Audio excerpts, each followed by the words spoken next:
सम्माननीय महोदय, मैं आपका बहुत धन्यवाद करता हूं। आपने मुझे बोलने का मौका दिया। मैं पहली बार इस संसदीय परिसर में आया हूं, इस लोकतंत्र के मंदिर में प्रथम बार आया हूं और प्रथम बार बोल रहा हूं।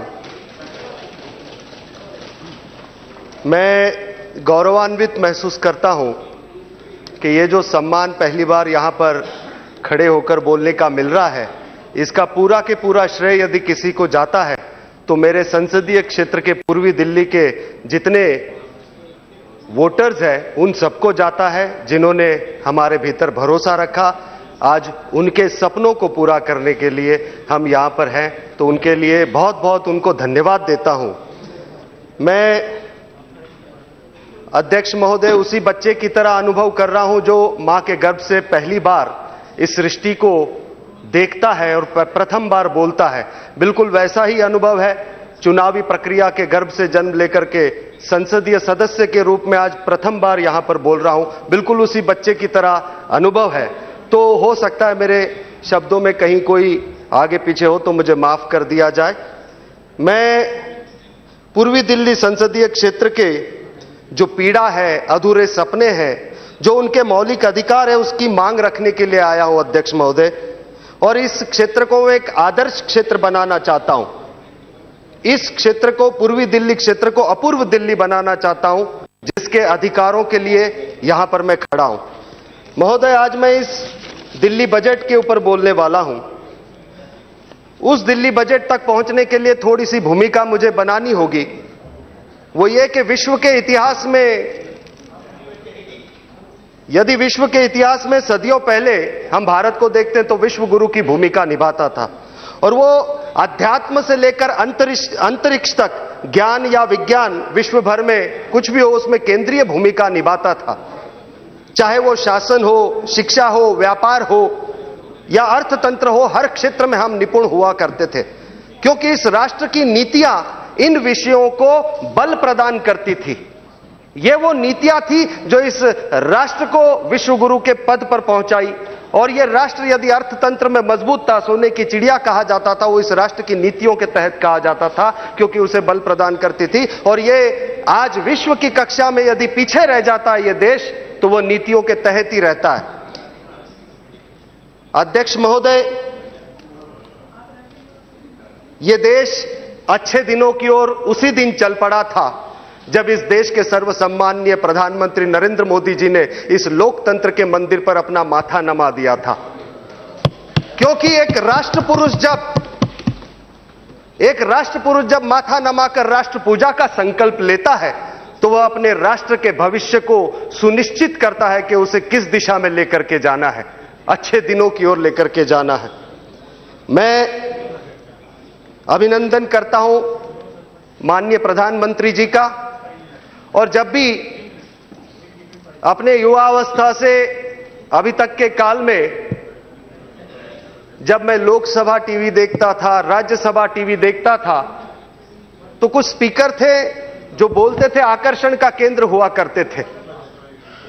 लोकसभा टीवी देखता था, सुषमा स्वराज जी, अटल बिहारी वाजपेयी जी, ऐसे वक्तव्यों को देखता था। और जब राज्यसभा टीवी आती थी तो विशेषकर अरुण जेटली जी के वक्तव्य को देखता था।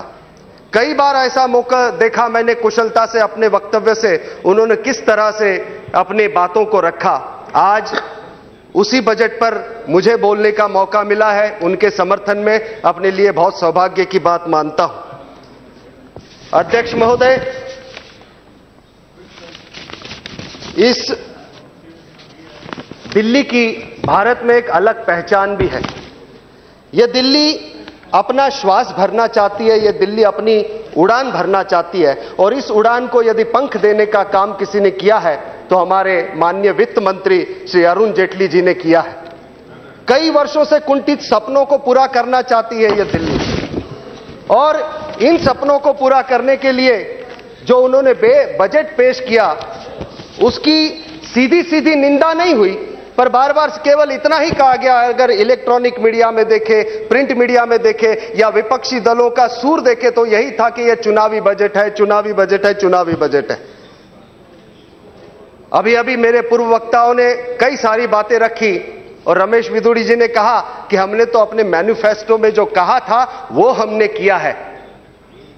कई बार आपने चुनावी बजट किया, जो वादे आप पूरे नहीं कर पाए, हमने जो जनता को वादे किए हैं वो पूरे करने हैं, क्योंकि हमारी पार्टी उस संस्कृति से आती है प्राण जाए पर वचन ना जाए, और वो पूरा करने के लिए हमने इस बजट को पेश किया है।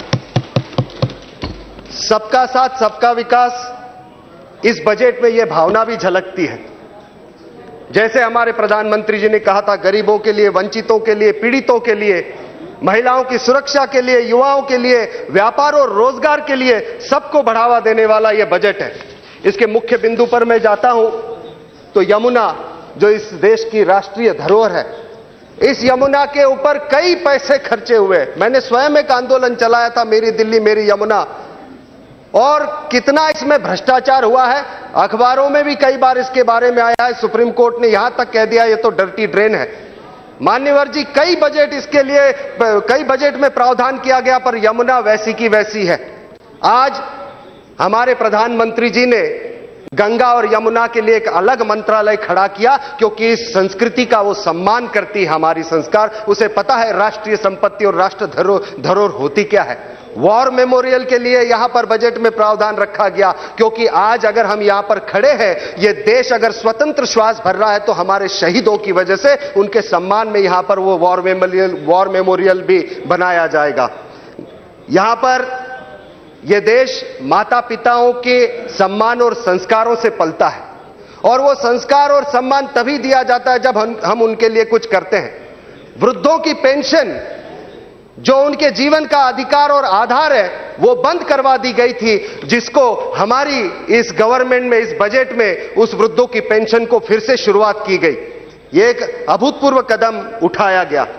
झुग्गी झोपड़ी बस्ती के कई लोग आज भी बाहर शौच के लिए जाते हैं, उसके शौचालयों की व्यवस्था, पेयजल और सीवर के लिए मेरे पूर्व वक्ताओं ने बहुत विस्तार से बात रखी है, इसलिए मैं ज्यादा लंबा उसमें नहीं जाऊंगा, पर पेयजल और सीवर के लिए 2000 करोड़ का प्रावधान किया गया।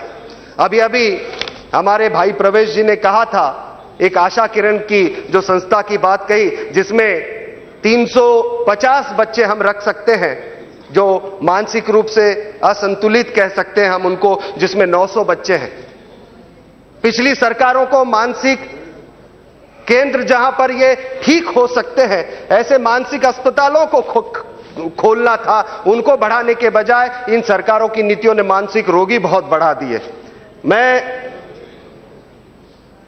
स्कूलों की बात करूं तो नए स्कूलों के प्रावधान, 20 नए स्कूलों की बात यहां पर आती है।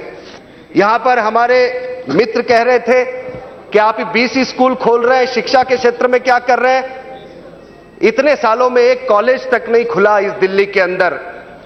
पूर्वी दिल्ली सबसे आबादी वाला क्षेत्र है, जहां सबसे ज्यादा युवा है, और मुझे बहुत खेद है कि ऐसे क्षेत्र में 65 वर्षों से, ऐसे क्षेत्र में 65-55 वर्षों से एक भी ऐसा यूनिवर्सिटी नहीं है। हमारे वहां के बच्चों को बाहर पढ़ने जाना पड़ता है। मैं धन्यवाद देता हूं माननीय वित्त मंत्री जी को, जिन्होंने एक यूनिवर्सिटी वहां पर हमें दी, उसके लिए एक अलग से बजट हमको दिया। लेडीज हॉस्टल वहां पर दिया है, पूर्वी दिल्ली की जनता उनके लिए उसका धन्यवाद भी करती है। पर इसके साथ ही हमारी थोड़ी बहुत जो मांगे हैं पूर्वी दिल्ली के लिए, वो ये है कि पूर्वी दिल्ली एक ऐसा क्षेत्र है जहां पर क्राइम रेट बहुत हाई है। वहां पर क्राइम रेट हाई है, वहां पर बहुत बदहाली है। जितनी वहां की संख्या है, उतने संख्या के सामने पुलिस का बल कम है। मैं वित्त मंत्री जी को प्रार्थना करना चाहूंगा कि उस क्षेत्र में भी थोड़ा सा वो मदद करें, ताकि हम क्राइम रेट को नीचे लेकर के आए, हमारी माता बहनों की सुरक्षा रक्षा कर पाए। वहां पर रोजगार बढ़ाने के लिए छोटे छोटे, बस 2 मिनट में खत्म कर रहा हूं, वहां पर रोजगार बढ़ाने के लिए छोटे छोटे जो व्यवसाय चलाने वाले हैं, गांधीनगर एक क्षेत्र आता है जहां पर इन्हीं की सरकार के एक एमएलए है, वहां पर बार बार आए दिन सीलिंग होती रहती है। वहां के छोटे छोटे व्यापार बंद हो रहे हैं। अगर वो व्यापारी बंद हो गए तो वो क्षेत्र कैसे विकास कर पाएगा? वहां के युवाओं को रोजगार कैसे मिलेगा? उस क्षेत्र में भी मैं ध्यान लेकर के जाना चाहता हूं। वहां पर संजय झील करके एक मयूर विहार के क्षेत्र में है, जो बहुत बड़ा टूरिज्म प्लेस बन सकता है। मैं अपनी सरकार को प्रार्थना करता हूं कि उसके विकास के लिए केंद्र से कुछ अनुदान मिले और केंद्र सरकार के साथ हम करना चाहेंगे। और अंत में यह बात मैं करना चाहूंगा कि यह दिल्ली 100 कदम आगे बढ़ना चाहती थी। पिछली 15 साल की सरकार और 49 दिन की सरकारों ने इसको 50-100 कदम और पीछे धकेल दिया। अब हमें 150-200 कदम बढ़ाने हैं। आप हमारी आलोचना करते हैं, हम आपकी आलोचना का सम्मान भी करते हैं, पर मुझे सिर्फ इतना बता दीजिए कि आपकी आलोचना शिक्षा के क्षेत्र में, बिजली के क्षेत्र में, हमें तो 2 ही महीने हुए, इन 15 सालों में आपने किया क्या? हमने कम से कम कदम तो उठाया। 20 स्कूल है उसके लिए कदम उठाया, 500 करोड़ बिजली के लिए हमने कदम उठाया, 200 करोड़ पानी के लिए कदम उठाया। हजारों किलोमीटर की यात्रा क्यों ना हो विकास की, पहले कदम से ही शुरुआत होती है और वो कदम हम बढ़ा चुके हैं। और ये कह सकते कि आप दिल्ली मुस्कुराएगी, वो कदम हम बढ़ा चुके हैं। अगर आप वो कदम नहीं बढ़ा पाए तो इसमें हमारा दोष नहीं है, अगर पप्पू पास नहीं होता है तो इसमें हमारी तो कोई गलती नहीं है। बहुत बहुत आपका धन्यवाद।